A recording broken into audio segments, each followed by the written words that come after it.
Hello friends, welcome to Indian Recipes Tamil. இன்னைக்கு நம்ம ரொம்ப சூப்பரான எண்ணெய் கத்திரிக்காய் குழம்பு எப்படி செய்யறதுன்னு பார்க்க போறோம்.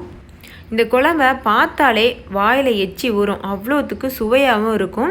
இதை ஒரு தடவை செய்து சாப்பிட்டீங்க அப்படின்னா அந்த சுவை உங்கள் நாக்கை விட்டு போகவே போகாது. அப்புறம் எப்போ உங்ககிட்ட கத்திரிக்காய் இருந்தாலும் இந்த குழம்பு தான் வைப்பீங்க, அவ்வளோத்துக்கு சுவையாக இருக்கும். ஸோ வாங்க ஃப்ரெண்ட்ஸ், இந்த டேஸ்டியான எண்ணெய் கத்திரிக்காய் குழம்பு எப்படி செய்கிறதுன்னு வீடியோக்குள்ளே போய் பார்க்கலாம். வீடியோக்குள்ளே போகிறதுக்கு முன்னாடி உங்கள் எல்லாருக்கிட்டையும் ஒரு அன்பான ரெக்வஸ்ட் இருக்குது. நம்ம சேனலை ஃபஸ்ட் டைம் பார்க்குற நண்பர்கள் இந்த வீடியோக்கு கீழே இருக்க ரெட் கலர் சப்ஸ்கிரைப் பட்டனை கிளிக் பண்ணி சப்ஸ்கிரைப் பண்ணிக்கோங்க. கூடவே இருக்க பெல் சிம்லையும் கிளிக் பண்ணிக்கோங்க. அப்போ தான் நான் தினம் அப்லோட் பண்ணுற புது வீடியோஸ் உங்களுடைய மொபைலுக்கு உடனே வந்து சேரும். இந்த ரெசிபி பண்ணுறதுக்கு கத்திரிக்காயை நல்லா கழுவிட்டு நடுவில் எக்ஸ் மாதிரி கீறிக்கோங்க. இந்த மாதிரி உள்ள பூச்சி இருக்கான்னு பார்த்து யூஸ் பண்ணுங்கள். பூச்சி இருந்தால் தூக்கி போட்டுருங்க. பாருங்கள், இந்த மாதிரி கட் பண்ணி வச்சுக்கோங்க. எப்போதுமே பர்பிள் கலரில் இருக்க கத்திரிக்காயை விட இந்த மாதிரி க்ரீன் கலரில் இருக்க கத்திரிக்காய் பார்த்து வாங்கிக்கோங்க. இது ரொம்பவே டேஸ்ட்டாக இருக்கும். இப்போது ஃபஸ்ட்டு வந்து ஒரு கடாயை நல்லா ஹீட் பண்ணிக்கோங்க.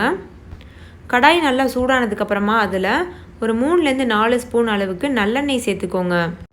இந்த ரெசிபிக்கு நல்லெண்ணெய் யூஸ் பண்ணுங்கள், அப்போ தான் நல்ல சுவையாக இருக்கும். இப்போ நல்லா வந்து எண்ணெய் சூடானதுக்கப்புறமா நம்ம நறுக்கி வச்சுருக்க கத்திரிக்காய் இருக்குல்ல, அது எல்லாத்தையும் சேர்த்துடலாம். பார்த்து சேருங்க, தெரிக்கும். எண்ணெய் வந்து சூடாக இருக்கிறதுனால தெரிக்கும். பாருங்கள் எப்படி எண்ணெய் லைட்டாக தெரிக்குதுன்னு. இதனால் நீங்கள் கத்திரிக்காய் எல்லாத்தையும் சேர்த்ததுக்கப்புறமா மூடி போட்டு மூடிடுங்க. இல்லைன்னா வந்து எண்ணெயெல்லாம் தெரித்து வீடே வந்து எண்ணெய் பிசுக்காயிரும்.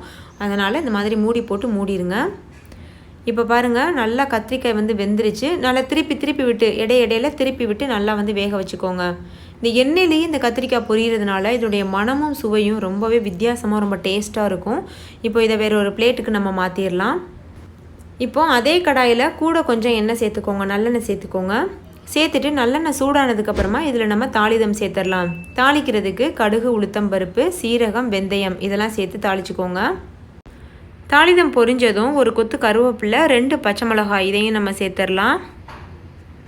கருவேப்பிலை நல்லா பொரிஞ்சதும் 2 பெரிய சைஸ் வெங்காயத்தை பொடியாக நறுக்கி அதையும் சேர்த்துக்கோங்க. சேர்த்துட்டு வெங்காயம் நல்லா கண்ணாடி மாதிரி ஆறுது வரைக்கும் நல்லா வதக்கிக்கோங்க. டிரான்ஸ்பரண்ட் ஆகணும், அது வரைக்கும் நல்லா வதக்கிக்கோங்க. வெங்காயம் நல்லா வதங்கினதுக்கப்புறமா இது கூட தக்காளி சேர்த்துடலாம். தக்காளி வந்து 2 பெரிய சைஸ் தக்காளி எடுத்துக்கோங்க. அது நல்லா பொடியாக கட் பண்ணிவிட்டு அதையும் சேர்த்துக்கோங்க. பாருங்கள், இந்த மாதிரி ஓரளவுக்கு தக்காளி பெருசாக இருந்தாலும் பிரச்சனை இல்லை, ஏன்னா நம்ம எண்ணெயிலே வச்சு நல்லா வேக விட போகிறோம். அதனால் நல்லா மசிஞ்சு வந்துடும். இப்போ இந்த தக்காளி நல்லா மசிஞ்சு வேகிறது வரைக்கும் நல்லா வதக்கி விட்டுக்கிட்டே இருங்க. பாருங்கள், தக்காளி எவ்வளோத்துக்கு நல்லா வெந்துருச்சு. நம்ம சேர்த்த எண்ணெயெல்லாம் தனியாக பிரிஞ்சு வந்திருக்கு பாருங்கள், அவ்வளோத்துக்கு இது நல்லா வந்து வேக விடணும். தக்காளி வெந்ததுக்கப்புறமா இது கூட நம்ம மசாலா சேர்த்துடலாம். 1 ஸ்பூன் காஷ்மீரி மிளகாய்த்தூள், 1 ஸ்பூன் நார்மலான மிளகாத்தூள், 1/2 ஸ்பூன் மல்லித்தூள், 1/4 ஸ்பூன் மஞ்சள் தூள், 1 ஸ்பூன் அளவுக்கு கரம் மசாலா, தேவையான அளவு உப்பு இதெல்லாம் சேர்த்துக்கோங்க.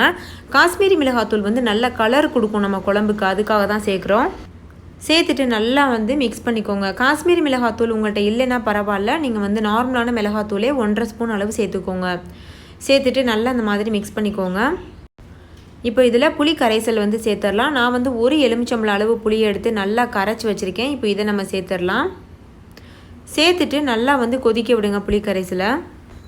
இப்போ இதில் 1 கப் அளவு தண்ணி சேர்த்துக்கோங்க. சேர்த்துட்டு இந்த குழம்பு நல்லா கொதிக்கட்டும். குழம்பு லேசாக கொதிச்சு வரும்போது இது கூட நம்ம பொரிச்சு வச்சுருக்க கத்திரிக்காயெல்லாம் சேர்த்துடலாம். ஒன்றா சேருங்க. சேர்த்துட்டு மூடி போட்டு மூடி வச்சு லோ ஃப்ளேம்லேயே இந்த குழம்பு வத்துறது வரைக்கும் வேக விடுங்க. நல்லா இது வந்து வத்தி வரட்டும். அதுக்கு ஒரு 15 நிமிஷம் ஆகும். ஸோ அது வரைக்கும் நல்லா வேக விட்டுக்கோங்க. இப்போ மூடி போட்டு மூடி வேக வச்சிடலாம். அவ்வளோதான் ஃப்ரெண்ட்ஸ், 15 நிமிஷம் ஆயிடுச்சு. இப்போ இதை ஓப்பன் பண்ணி பார்க்கலாம். வாவ், பார்க்குறதுக்கே எவ்வளோ சூப்பராக இருக்குது பாருங்கள். அந்த எண்ணெயெல்லாம் பிரிஞ்சு வந்திருக்கு.